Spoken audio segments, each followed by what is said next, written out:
The Bengali টিউশনে তোমাদের সকলকে স্বাগত। আমি শুভময়। আজ তোমাদের ভারতবর্ষ ক্লাস 12-এ যারা পড়ছো সিবিএসসির, তাদের অবশ্যই পাঠ্য হিসেবে রয়েছে সৈয়দ মুস্তফা সিরাজের লেখা ভারতবর্ষ নামক একটি গল্প। সেই ভারতবর্ষ গল্পটি আমরা লাইন ধরে ধরে পড়ছি না, আমরা একটি সারাংশ বা বিষয়বস্তু নিয়ে আলোচনা করব। চলো তাহলে শুরু করছি। আমরা খুব সংক্ষেপে করব জিনিসটি এবং এর পেছনে কিছু প্রশ্নোত্তরও তুলে ধরবো যাতে তোমাদের কিছুটা সুবিধা হয়। চলো তাহলে শুরু করছি। ভারতবর্ষ গল্পটি সৈয়দ মুস্তফা সিরাজের লেখা 50টি গল্প গ্রন্থ থেকে নেওয়া হয়েছে। সৈয়দ মুস্তফা সিরাজের লেখা এই ভারতবর্ষ গল্পটি হলো মূলত সম্প্রীতির একটি নমুনা বা সম্প্রীতির গল্প। যুগ যুগ ধরে আমরা জানি আমাদের ভারতবর্ষে বিবিধের মাঝে দেখো মিলন মহান, এই কথাটি আমরা শুনেছি। এই যে বিবিধের মাঝে দেখো মিলন মহান, এই যে কথাটি, এই কথাটি মূলত এই ভারতবর্ষ গল্পটিতে তুলে ধরেছেন তিনি। আমরা খুব ভালো করেই জানি ভারতীয় সমাজে অন্যতম একটি বিশেষ অঙ্গ হলো ধর্ম। আমরা এখানে আমাদের যে মানুষজন আছে তারা একটু ধর্ম নিয়ে বেশি মাতামাতি করি। ভারতের ইতিহাসে আমরা ইতিহাস ঘাটলেই দেখতে পাবো এই যে ধর্ম, এই ধর্ম নিয়ে একাধিক ঘটনা বা প্রচুর ঘটনা ঘটেছে এবং এখনো ঘটে চলছে। এরকমই একটি ধর্মকেন্দ্রিক ঘটনা হলো আমাদের এই ভারতবর্ষ গল্পটি। রাঢ় বাংলার একটি প্রত্যন্ত গ্রামের, অত্যন্ত ভেতরের গ্রাম, সেই প্রত্যন্ত গ্রামের একটি ঘটনাই মূলত এই গল্পে লেখক তুলে ধরেছেন। পিচের সড়কের একটু বাঁক ছিল, বাঁক মানে এরকম যে টার্ন, সেই টার্নের ওখানে একটি চায়ের দোকান ছিল। সেই চায়ের দোকানকে কেন্দ্র করেই মূলত গল্পের সূত্রপাত ঘটেছিল। দেখো সেখানে একটি বাজার ছিল, বাজারের পেছনে একটি পাড়া ছিল বা গ্রাম ছিল। সেই গ্রামে কোনো রকম বিদ্যুৎ সেই সময়টিতে পৌঁছয়নি, অথচ গ্রামের রাস্তায় হাঁটাচলা করে যে সমস্ত যুবক যুবতীরা, তারা কিন্তু সেই আমেদাবাদের বিখ্যাত সব বিভিন্ন ধরনের নামি দামি পোশাক বা ভালো সাজ সরঞ্জাম তাদের কিন্তু ভালোই ছিল। বাজারে অবশ্য বিদ্যুৎ ছিল, সেখানে সন্দেশের দোকান, চায়ের দোকান, পোশাকের দোকান, মণিহারির দোকান, মুদিখানার দোকান ইত্যাদি বিভিন্ন দোকান সেই বাজারে আমরা লক্ষ্য করে থাকি। একটি হাস্কিং মেশিন এবং ইটভাটাও সেখানে আমরা লক্ষ্য করেছি। গ্রামের কিছু মানুষ তাদের একঘেয়েমি, এই যে সারাটা দিন তারা কাজকর্মে ব্যস্ত থাকে, সেই একঘেয়েমি জীবনকে একটু সরানোর জন্য বা একঘেয়েমি জীবন থেকে একটু মুক্তি পাওয়ার জন্য তারা চায়ের দোকানে এসে রাত 9টা পর্যন্ত আড্ডা মারে। আসলে তারা সেখানে চায়ের দোকানে বসে তর্ক করে, সেখানে আড্ডা মারে, এইভাবেই তারা তাদের সময় অতিবাহিত করে। এই গ্রামেই আমরা দেখেছি সেই সময় জাঁকিয়ে শীত পড়েছিল এবং সেই শীতকালে যেমন বৃষ্টি পড়লে খুব ঠান্ডা লাগে, সেই সময়টিতে সেরকম একটি দুর্যোগপূর্ণ ঘটনাও ঘটেছিল। অকালে যে দুর্যোগ, সেটি ফাঁপি, সেই ফাঁপি গ্রামের মানুষকে বিপর্যস্ত করে তুলেছিল এবং তাদেরকে অতিষ্ঠ করে তুলেছিল। তারা যখন এই দুর্যোগকে দূরে সরানোর জন্য বা এই দুর্যোগ কবে কেটে যাবে সেই অপেক্ষায় বসেছিল, সেই সময়টিতেই একটি ঘটনা ঘটেছিল। এক বুড়ি, থুরথুরে বুড়ি, প্রায় হাঁটতে পারে না, কুঁজো, কোনো রকম সাপোর্ট দিয়ে হাঁটে, সেই থুরথুরে কোনো এক বুড়ি সেখানে এসে হাজির হয়েছিল। সেই বুড়ি কোথা থেকে যে এসেছিল সেটি কেউ জানতোই না বা তাকে কেউ চেনেও নি। সেই বুড়ি হঠাৎ করে সেই দুর্যোগপূর্ণ সময়ে এসে চায়ের দোকানে এসে চা চাইছিল। চায়ের দোকানে থাকা সমস্ত ব্যক্তিরা অবাক দৃষ্টিতে তার দিকে তাকিয়েও ছিল। সবাই তারা ভাবলো এই বুড়ি এই দুর্যোগের মধ্যে কিভাবে বেঁচে থাকলো। চায়ের দোকানের বুড়ি, মানে বুড়ি যখন ঢুকলো সবাই অবাক হয়ে বুড়িকে তার নাম ধাম ঠিকানা ইত্যাদি জানতে চাইছিল, কিন্তু সে বুড়ি কাউকে পাত্তা না দিয়ে চা খেতেই বা চায়ের দোকানে বসে চা চেয়ে সে একা মনেই বসেছিল। বুড়ির অবস্থা এবং এই যে দুর্যোগপূর্ণ যে আবহাওয়া, সেটি দেখে সবাই ভাবলো বুড়িটা নির্ঘাত মারা যাবে। গ্রামের মানুষজনের আশঙ্কাই যেন পরের দিন সত্যি হলো। পরের দিন যখন সকাল হলো, সূর্য উঠলো এবং আকাশ একটু ভালো হলো, সেই সময়টিতে তারা দেখতে পেল বুড়ি বটগাছের খোদলে, মানে একটা খোপের মতো ছিল, সেই খোদলে পিঠ রেখে নিঃসাড় হয়ে পড়ে রয়েছে। বুড়ির শরীরে প্রাণ ছিল না। গ্রামের চৌকিদারের পরামর্শ অনুসারে গ্রামবাসী, আসলে বলতে হয় হিন্দু গ্রামবাসী। সেই হিন্দু গ্রামবাসী বুড়ির সেই মরা দেহটিকে নিয়ে নদীর পাড়ে এসে ফেলে দিয়ে গিয়েছিল। বিকালে অদ্ভুত দৃশ্য দেখা গেল। সেই গ্রামেরই কিছু মুসলমান বাসিন্দা, যারা গ্রামবাসী ছিল মুসলমান, তারা সেই বুড়ির দেহটিকে চ্যাংদোলা করে সেই নদীর পাড় থেকে তুলে নিয়ে গ্রামের পথে এসেছিল। হিন্দুরা এর কারণ যখন জানতে চাইলো যে কেন তোমরা বুড়ির দেহটিকে সেখান থেকে তুলে নিয়ে আসলে, তখন সেই মুসলমান গ্রামবাসীরা জানিয়েছিল যেহেতু বুড়িটি মুসলমান, তাই মুসলমানের শাস্ত্র অনুসারে সেই বুড়িটিকে কবরস্থ করা হবে। কিন্তু হিন্দু পক্ষরা সেই যুক্তি কিছুতেই মানতে চাইল না। তারা বলছে না, বুড়িটি হিন্দু, তাই তাকে কবর দেওয়া যাবে না। এখানেই একটা হিন্দু মুসলিমের মধ্যে বিভেদ তৈরি হলো। উভয় পক্ষই বুড়িকে নিজেদের টিমে নেওয়ার চেষ্টা করলো এবং তারা বিভিন্ন ধরনের যুক্তি নিজের সপক্ষে দাঁড় করানোর চেষ্টা করলো। ক্রমশই উভয় পক্ষের মধ্যে একটি ভালো ঝগড়া তৈরি হয়ে গেল এবং দুপক্ষই কম বেশি অস্ত্র শস্ত্র নিয়ে এসে হাজির হলো। বুড়ির মৃতদেহ দুপাশে লোক জমা হয়ে গেল এবং দুপাশেই দুটো লিডার তৈরি হলো এবং লিডাররা তাদের টিম মেম্বারদেরকে থামানোর চেষ্টা করতে থাকলো সব সময়। এমন সময় একটি অদ্ভুত দৃশ্য, সেই মরা বুড়িটি যেন তার প্রাণ ফিরে পেল এবং সে উঠে দেখে যে তাকে নিয়ে উভয় টিমের মধ্যে রীতিমতো বাকযুদ্ধ বা ঝগড়া তৈরি হয়েছে। বুড়ি আস্তে আস্তে নড়ে চড়ে উঠে বসলো এবং দেখতে পেল দুজনের মধ্যেই দুই পক্ষ রীতিমতো হতভম্ব হয়ে গিয়েছে তাকে উঠে বসতে দেখে। দুপক্ষই খুব আগ্রহের সাথে জানতে চাইলো, বুড়ি তুমি কি ধর্মের? বুড়ি স্পষ্ট ভাষায় জানিয়ে দিল, আমি কি তোরা দেখতে পাচ্ছিস না? এবারে কিন্তু সকলেই অবাক হয়ে তাকিয়ে থাকে সেই বুড়িটির দিকে।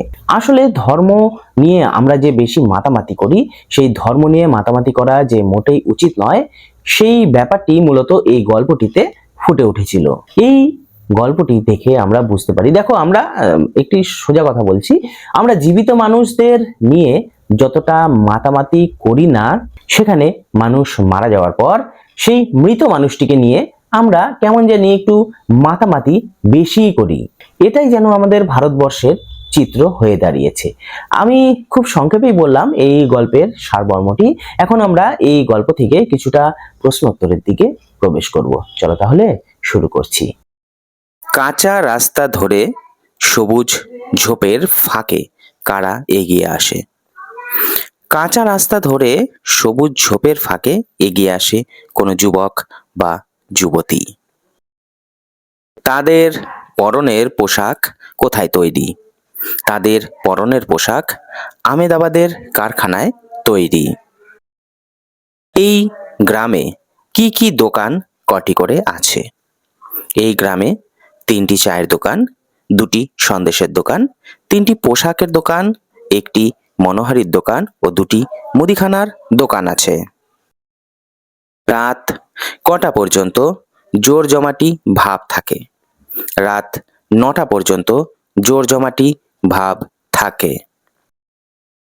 বাঁকের মুখে আদ্যিকালের বটগাছে পেঁচার ডাক ও স্তব্ধতার অন্তর্গত মনে হয় কেন? রাত 9টার পর এলাকার সব চুপচাপ থাকে, তাই আদিকালের বটগাছে পেঁচার ডাক ও স্তব্ধতার অন্তর্গত মনে হয়। যে সময়ের কথা গল্পে বলা হয়েছে সেটা কোন সময়? গল্পে বলা সময়কালটা ছিল শীতকাল। রাঢ় বাংলার শীত কি ধরনের? রাঢ় বাংলার শীত খুব জাঁকালো। পৌষে বাদলা কি? রাঢ় বাংলার শীতকালে ধারালো বৃষ্টিকে ভদ্রলোকে বলে পৌষে বাদলা। দাওর কি? রাঢ় বাংলার শীতকালে ধারালো বৃষ্টিপাতকে বলে ডাওর। ফাঁপি কি? গ্রাম বাংলায় শীতকালে বৃষ্টির সঙ্গে জোরালো বাতাস বইলে গ্রামের ছোট লোকেরা তাকে বলে ফাঁপি। এই অকাল দুর্যোগে কিসের প্রচণ্ড ক্ষতি হবে? এই অকাল দুর্যোগে ধানের প্রচণ্ড ক্ষতি হবে। চাষাভুষো মানুষ চায়ের দোকানে আড্ডা দিতে দিতে কিসের প্রতীক্ষা করতে থাকলো। চাষাভুষো মানুষ চায়ের দোকানে আড্ডা দিতে দিতে প্রতীক্ষা করতে থাকলো রোদ ঝলমলে একটা দিনের। তারা কার মুন্ডপাত করতে লাগলো? তারা মুন্ডপাত করতে লাগলো আল্লাহ ও ভগবানের। শেষ অবধি ক্ষিপ্ত কোনো যুবক চেঁচিয়ে কি বলল? ক্ষিপ্ত কোনো যুবক চাষি চেঁচিয়ে উঠে বলল, মাথার উপর আর কোনো শালা নেই রে। সেই দুরন্ত শীতের অকাল দুর্যোগে গ্রামের ঘরে বসে কারোর কি কাটে না? সেই দুরন্ত শীতের অকাল দুর্যোগে গ্রামের ঘরে বসে কারোর সময় কাটে না। সবাই কোথায় চলে আসে? সবাই চলে আসে সভ্যতার ছোট উনুনের পাশে হাত পা সেঁকে নিতে। তাদের মধ্যে জোর কথা কাটাকাটি হলে কি হয়? তাদের মধ্যে জোর কথা কাটাকাটি হলে চাওয়ালার বিক্রি বাড়ে। ধানের মরশুম, আজ না হলে কাল পয়সা পাবে, তাই কিসের অঙ্ক বেড়ে চলে? তাই চায়ের দোকানে ধারের অঙ্ক বেড়ে চলে। বুড়ির গায়ে ও পরনে কি ছিল?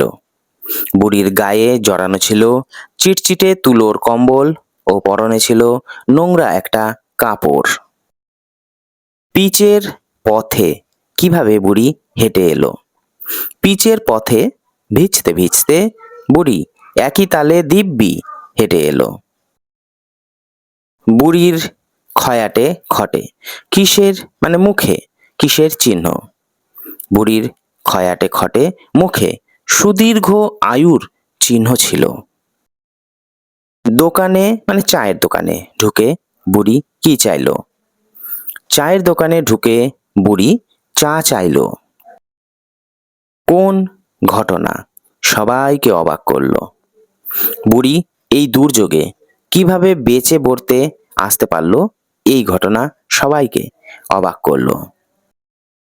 চা খুব আরামে গিলে বুড়ি কি করলো? খুব আরামে চা গিলে বুড়ি সবার মুখের দিকে তাকালো।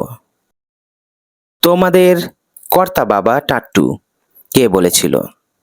বুড়ি খেতে গিয়ে বলে উঠেছিল, তোমাদের কর্তা বাবা টাট্টু। কম্বলের ভেতর থেকে সে কি খুলতে লাগলো? কম্বলের ভেতর থেকে বুড়ি একটা ন্যাকড়ায় বাঁধা পয়সা খুলতে লাগলো। সবাই দেখলো বুড়ি কি করে বটতলায় গেল। সবাই দেখলো বুড়ি নড়বড় করতে করতে বাঁকের মুখে বটতলায় গেল। বরং বারোয়ারি তলায় গেলেই পারত। কারা বলল? গ্রামের লোকেদের মধ্যে কেউ কেউ বলল, বুড়ি বারোয়ারি তলায় গেলেই পারত। মঙ্গল, বুধ ও শনিবারের বাদলা লাগলে কদিন থাকে? মঙ্গলবারে 5 দিন, বুধবারে 3 দিন, শনিতে বাদলা লাগলে 7 দিন থাকে। অনেকটা বেলা হলেও বুড়ি নড়ছে না দেখে চাওয়ালা জগা কি বলল? বুড়িকে নড়তে না দেখে চাওয়ালা জগা বলল, নির্ঘাত বুড়ি মরে গেছে। ফিরে এসে সবাই কোথায় চোখ রাখলো? ফিরে এসে সবাই দিগন্তে চোখ রাখলো, ঝাঁকে ঝাঁকে কখন শকুন নামবে তা দেখার জন্য। সেই বুড়ির মরাটাই তুলে নিয়ে আসছে কারা? মুসলমান পাড়ার লোকেরা সেই বুড়ির মরাটাই তুলে নিয়ে আসছে। তারা বুড়িকে ফেলে দিয়ে এসেছিল। যারা হিন্দু তারা বুড়িকে ফেলে দিয়ে এসেছিল। মুসলমানেরা বুড়িকে বিড়বিড় করে কি বলতে শুনছে? মুসলমানেরা শুনেছে বুড়ি বিড়বিড় করে আল্লাহ বা বিসমিল্লার নাম করছে। গায়ের মোল্লা সাহেব কি স্পষ্ট শুনেছে? বুড়ি যখন মরতে বসেছিল তখন মোল্লা সাহেব শুনেছিলেন বুড়ি কলমা পড়ছে। গায়ের ভট্টাচার্য মশাই কি শুনেছিলেন? ভট্টাচার্য মশাই স্পষ্ট শুনেছিলেন বুড়িকে শ্রীহরি জপ করতে।